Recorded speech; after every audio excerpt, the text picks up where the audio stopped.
Assalamualaikum warahmatullahi wabarakatuh. Alhamdulillahi wa kafa, wassalatu wassalamu ala nabiyyihil mujtaba wa ala alihi wa sahbihi wa man wafa. Ahlan wa sahlan bikum, adik-adik santri kelas 12 KMI yang Ustadz banggakan dan yang Ustadz muliakan. Alhamdulillah, di kesempatan kali ini kita berjumpa kembali untuk melanjutkan sistem pembelajaran kita, khususnya di mata pelajaran usul fikih. Di kesempatan kali ini Ustadz akan memberikan semacam mulakhos ataupun rangkuman, atau juga bisa disebut dengan ringkasan terkait materi yang kita pelajari di pertemuan-pertemuan yang dulu, yang sudah kita pelajari bersama di beberapa minggu yang lalu. Baik, silahkan nanti disimak dan diperhatikan di video sampai selesai. Mulakhos Sarahul Waraqat fi Usulil Fiqhi minas Safhah al-khamis ashar ila wahid wa ishrin. Mulakhos talkhis ringkasan kitab Syarah Waraqat fi Usulil Fiqhi dari halaman 15 sampai halaman 21. Qala syarihu fa idza fahimta hadhil alfat as-sittah fahimta ma'ani tilkal ahkam as-sab'ah. Nanti silahkan kalian garis bawahi yang terdapat ibarat ataupun kalimat seperti itu. Maknanya, apabila keenam lafaz di bawah ini dipahami dengan baik, maka akan mudah memahami makna hukum-hukum yang 7 yang sering diulang-ulang oleh al-mu'allif Syekh Al-Juwaini rahimahullah ta'ala. Karena dengan kita memahami keyword atau kunci pokok mufradat ini, insya Allah memudahkan kita memahami hukum-hukum yang 7. Apa itu? Sekaligus kita memurajaah, yaitu sesuai dengan matan yang kita pelajari: al-wajib, kemudian al-mandub, kemudian al-mubah, kemudian al-mahdhur, kemudian al-makruh, kemudian yang keenam as-sahih, dan yang terakhir al-batil. Itu sesuai dengan yang ada di matan yang pernah dulu kita pelajari bersama. Tapi nanti ada beberapa pendapat dari Asy-Syarih Syekh Shalih Al-Utsaimin tentang tepat tidaknya memberikan makna atau definisi dengan nama-nama tersebut. Ya, nanti akan kita bahas. Baik, tentunya kita memahami kata inti dahulu. Ada 6 di sini. Kita mulai. Yang pertama adalah al-fi'lu. Artinya perbuatan atau tindakan untuk menunaikan atau melaksanakan perintah. Kemudian yang kedua, at-tarku, meninggalkan atau menjauhi atau menghindari suatu larangan.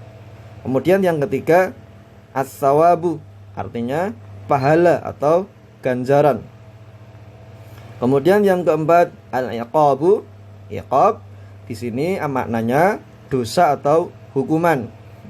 Nanti biasanya bisa diiringi dengan azab atau siksa atau ancaman. Kemudian yang kelima, al-iqtidadu, maksudnya terbebas dari suatu kewajiban atau tuntunan dan gugurnya suatu tanggungan.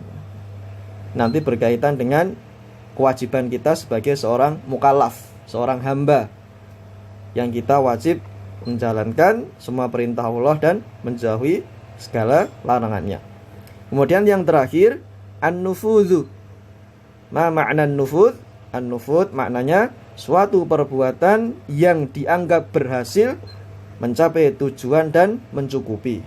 Kemarin sering kita singgung makna apabila terpenuhi rukun dan syarat wajibnya. Ini termasuk kata kunci yang mewakili dua kata tersebut.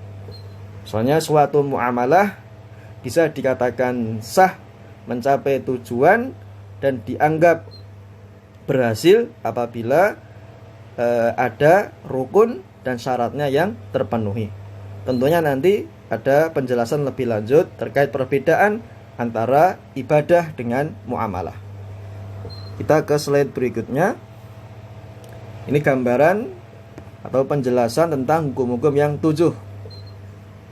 Ketika kita sudah mengerti di dalam matan yang disebutkan di situ ada 7 hukum.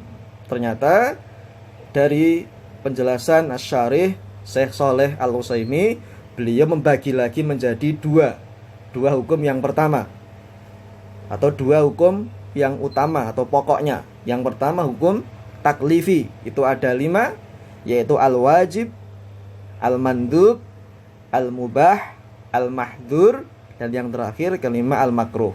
Kemudian bagian yang kedua termasuk hukum pokok juga, yaitu namanya hukum wad'i. Ada 2 bagian. Yang pertama as-shahih dan yang kedua al-batil. Di matan tertulis al-batil. Ternyata dari hukum-hukum 7 tadi masih dikelompokkan, ya, diklasifikasikan menjadi 2 hukum yang utama, yaitu hukum taklifi dan hukum wad'i. Kita masuk ke hukum taklifi dulu. Apa itu maknanya?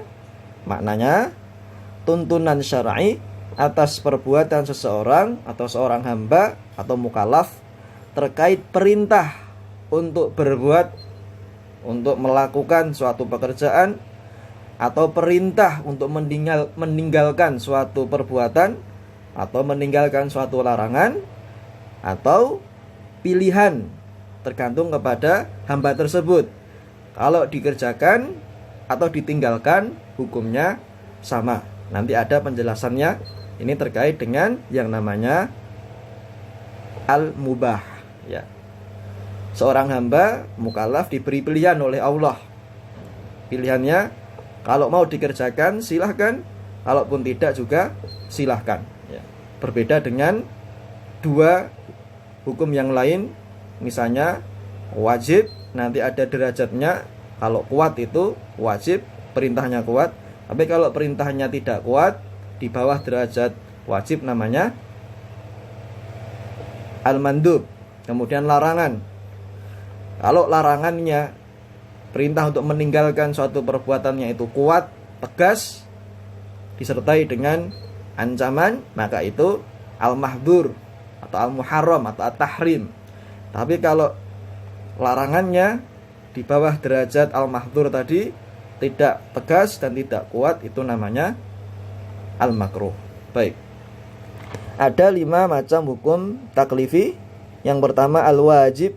Pengertiannya sebagaimana di kitab, ma yusabu ala fi'lihi wa yu'aqabu ala tarkihi. Nanti silahkan kalian beri syakal atau harokat. Apa makna ma yusabu ala fi'lihi wa yu'aqabu ala tarkihi? Berarti maknanya, jika dikerjakan akan mendapat pahala, dan jika ditinggalkan akan mendapatkan dosa. Itu pengertian dari al-wajib. Kemudian yang kedua al-mandub. Pengertiannya, ma yusabu ala fi'lihi wa la yu'aqabu ala tarkihi. Ma yusabu ala fi'lihi wa la yu'aqabu ala tarkihi. Maknanya, jika dikerjakan, dilaksanakan, dapat pahala, dan jikalaupun ditinggalkan, tidak dikerjakan, tidak berdosa. Tapi nanti ada pembahasan lebih lanjut, ya. Hal yang mandub, yang sunnah, memang kalau ditinggalkan tidak berdosa, tapi nanti akan apa? Kehilangan fadilah atau keutamaan dari suatu ibadah tertentu. Kemudian yang ketiga al-mubahu. Ma huwal mubah? Al-mubah yakni ma la yusabu ala fi'lihi wa la yu'aqabu ala tarkihi. Ini sebagaimana pengertian yang terdapat di kitab. Artinya, dikerjakan tidak mendapat pahala, dan ditinggalkan pun tidak mendapat dosa. Ini seorang hamba atau seorang mukallaf diberikan pilihan.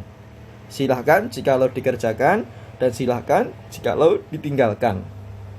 Berbeda dengan tadi yang wajib, ada perintahnya kuat. Kemudian mandub, ada perintah tapi tidak kuat. Kemudian yang keempat, al-mahdzur. Nanti nama lainnya ada at-tahrim. Mal maksud bi al-mahdzur, yaitu ma yusabu ala tarkihi wa yu'aqabu ala fi'lihi. Apabila ditinggalkan berpahala, tapi dikerjakan justru mendapatkan dosa. Kalau ditinggalkan berpahala, tapi kalau dikerjakan, dilakukan, memperoleh dosa. Itu pengertian dari al-mahdzur. Kemudian yang kelima, bagian terakhir dari hukum taklifi, al-makruhu. Artinya ma yusabu ala tarkihi wa la yu'aqabu ala fi'lihi. Apabila ditinggalkan berpahala, dan jikalaupun dikerjakan tidak berdosa. Tapi nanti ada penjelasannya ya. Al-makruh, walaupun dikerjakan tidak berdosa, tapi akan memperoleh aib atau celah dari syariat. Itu tadi 5 bagian hukum taklifi, yaitu al-wajib, al-mandub, al-mubah, al-mahdzur, dan al-makruh. Baik, kita ke slide berikutnya. Ini bagian yang terakhir di materi kita kali ini. Yang kedua yaitu hukum al-wad'i. Apa pengertiannya? Pengertiannya, tuntunan syar'i terkait hukum atas suatu perkara dengan menjadikan sesuatu itu sebagai sebab ataupun syarat ataupun penghalang baginya. Nanti ada penjelasannya ya, terkait dengan hukum wad'i. Ada 2 bagian utama.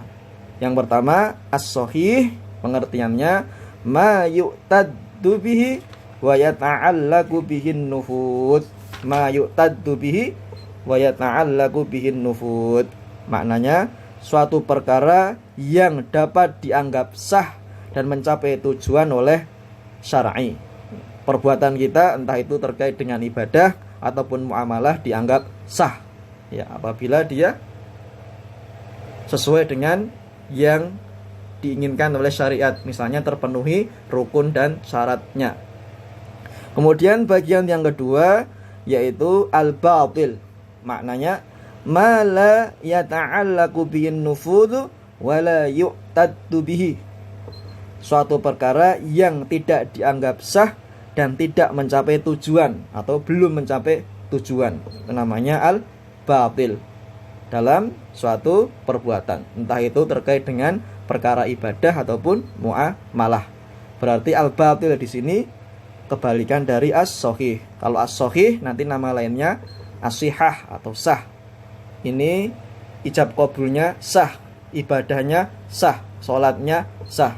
Kalau ini muamalahnya batil, atau nanti ada nama lainnya al-butlan misalnya. Karena apa? Belum terpenuhi rukun dan syaratnya, atau hal-hal yang diminta oleh syariat agar ibadah kita, muamalah kita dapat diterima. Itu tadi materi kita di kesempatan kali ini terkait ringkasan apa yang dahulu pernah kita pelajari. Insyaallah di pertemuan berikutnya kita akan melanjutkan bagian kedua tentang ringkasan yang sudah Ustaz buat. Thayyib. Kita akhiri, naktafi bihadzal liqa, aqulu qouli hadza, barakallahu fikum. Wassalamualaikum warahmatullahi wabarakatuh.